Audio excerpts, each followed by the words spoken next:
Hello students, I hope all of you are safe and healthy. Due to COVID-19, this is the only way to interact each other. हम अपने offline classes तो नहीं पढ़ सकते, तो इस semester में हम अपनी ऑनलाइन क्लासेस को ही कंटिन्यू रखेंगे। नेक्स्ट सेमेस्टर में अपनी ऑफलाइन क्लासेस को हम शुरू करेंगे। So first of all I congratulate all of you for your promotion and I welcome you in the third semester. In this semester I will teach you the second paper of mathematics, that is advanced calculus. Advanced calculus contains the topic limit, continuity, differential geometry, maxima and minima and indeterminate form. So I am going to start with the topic indeterminate form. So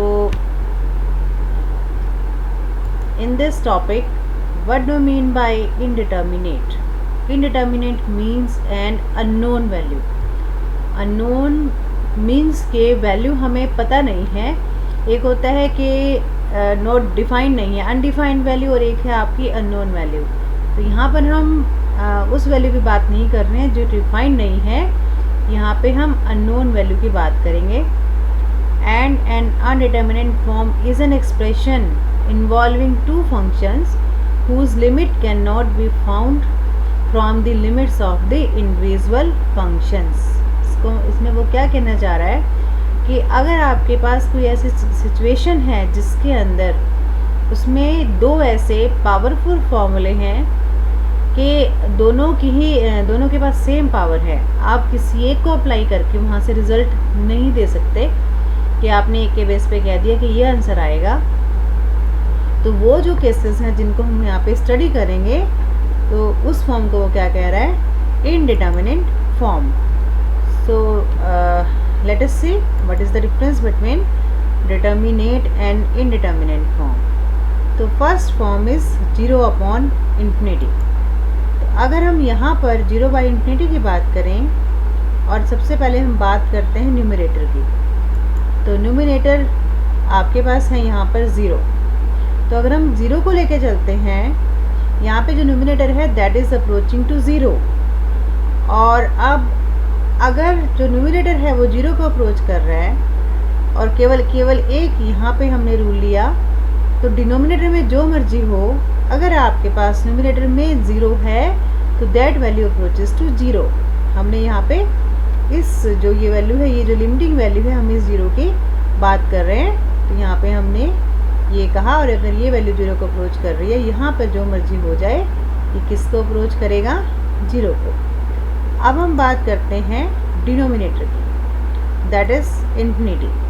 तो अगर हम denominator की बात करते हैं, तो denominator में क्या पड़ा है हमारे पास, किसको वैल्यू अप्रोच कर रही है, इन्फिनिटी को।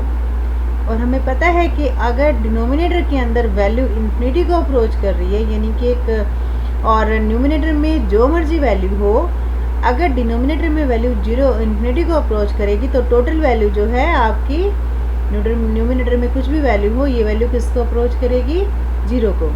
तो यहाँ पे अगर आप इस यहाँ पे रूल की बात करते हैं, तो for numerator total value approaches to 0, for denominator इसकी जो कंप्लीट वैल्यू है दैट इज अप्रोचेस टू 0, यानी कि दोनों सेम वैल्यू को अप्रोच कर रही है।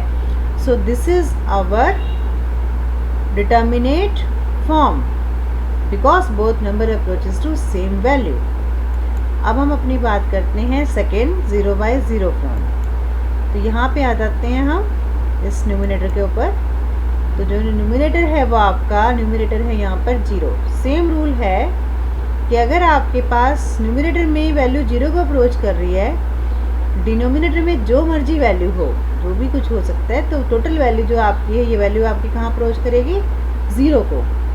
और अगर आप डिनोमिनेटर के 0 की बात करें, तो ये क्या कहता है कि यहाँ पे जो मर्जी वैल्यू हो, न्यूमिनेटर में जो मर्जी वैल्यू हो, अगर डिनोमिनेटर में वैल्यू 0 को अप्रोच कर रही है, तो ये वैल्यू किसको अप्रोच करेगी, इन्फिनिटी को। तो अब यहाँ पे आप चेक करो, अगर आप न्यूमिनेटर की बात करते हैं तो वो 0 को अप्रोच कर रहा है, और अगर हम डिनोमिनेटर की बात करते हैं तो उस केस में इन्फिनिटी को अप्रोच कर रहा है। तो इसका मतलब आपके पास दोनों के दोनों जो नंबर हैं वो अप्रोचेस टू, हम दोनों के रिगार्डिंग न्यूमरेटर के और डिनोमिनेटर के रिगार्डिंग डिफरेंट ही वैल्यू को अप्रोच कर रहे हैं, तो इसका मतलब this is our indeterminate form.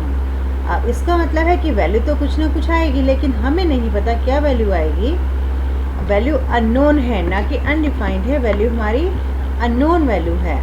So this is our indeterminate form.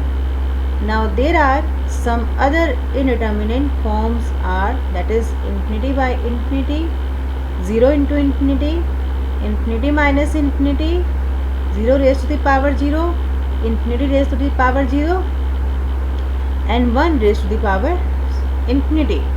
अब अगर आप इसको जिस तरह से मैंने आपको पहले बताया, आप उसको उसी तरह से चेक करिए तो आपको सेम यहाँ पर बात नज़र आएगी। तो ये सारे के सारे क्या हैं?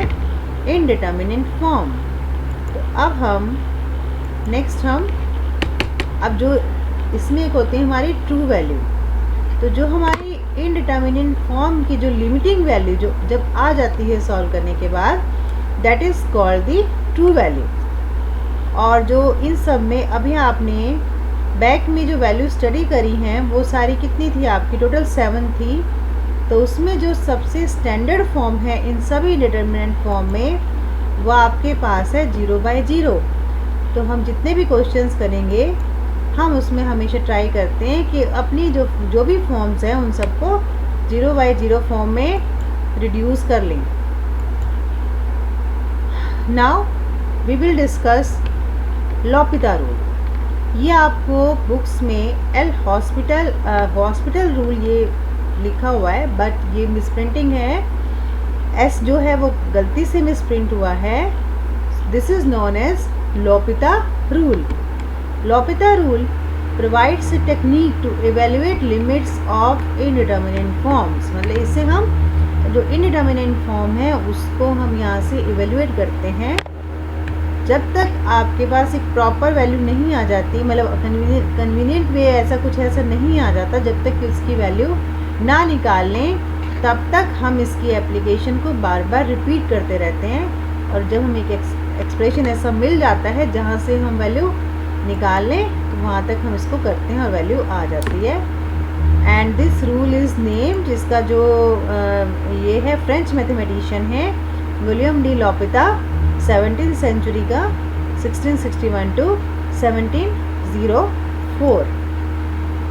अब this rule says that if fx and gx are two differentiable functions, ये conditions हैं, ऐसा होना चाहिए तभी हम ये रूल अप्लाई कर सकते हैं।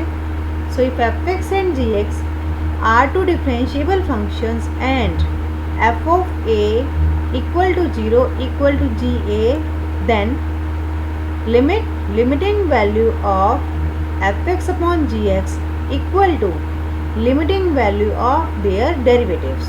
तो ये रूल क्या कहते हैं कि जब अगर जो लिमिटिंग वैल्यू है दो फंक्शंस के रेशो की, that is equal to ratio of the slope of their tangents, वो सेम ही होगी।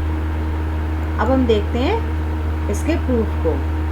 नाउ अब हमने पहले क्या पढ़ा था कि फंक्शन, इसमें जो कंडीशंस थी वो क्या गिवन थी कि एक तो फंक्शन आपका डिफरेंशिएबल होना चाहिए और दूसरा एफ ऑफ ए और जी ये दोनों 0 के इक्वल है। तो ये आपको दिया हुआ है, ये हम इसको लेके चलेंगे।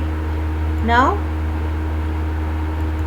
अब हम कंसीडर करते हैं किसको? F X upon G x को। इसकी हम यही तो आपको निकालना है, तो आपने इसको लिया, कंसीडर किया F X by G x.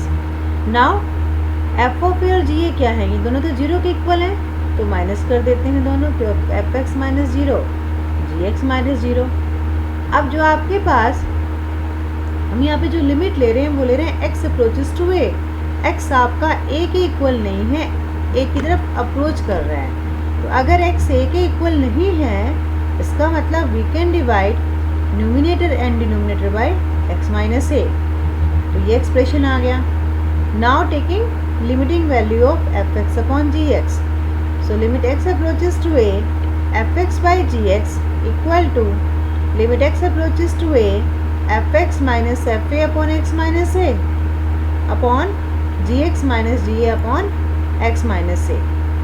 अब हम लगाते हैं यहाँ पर इस प्रॉपर्टी, लिमिट की प्रॉपर्टी लगाते हैं कि अगर आपके पास फंक्शन डिवीज़न में पड़े हैं तो कोशेंट में, तो दिस इज़ इक्वल टू, इसकी लिमिट अलग हो जाएगी और इसकी लिमिट अलग हो जाएगी। So this is equal to limit x approaches to a F X minus F A upon X minus A upon limit x approaches to a G X minus G A upon X minus A.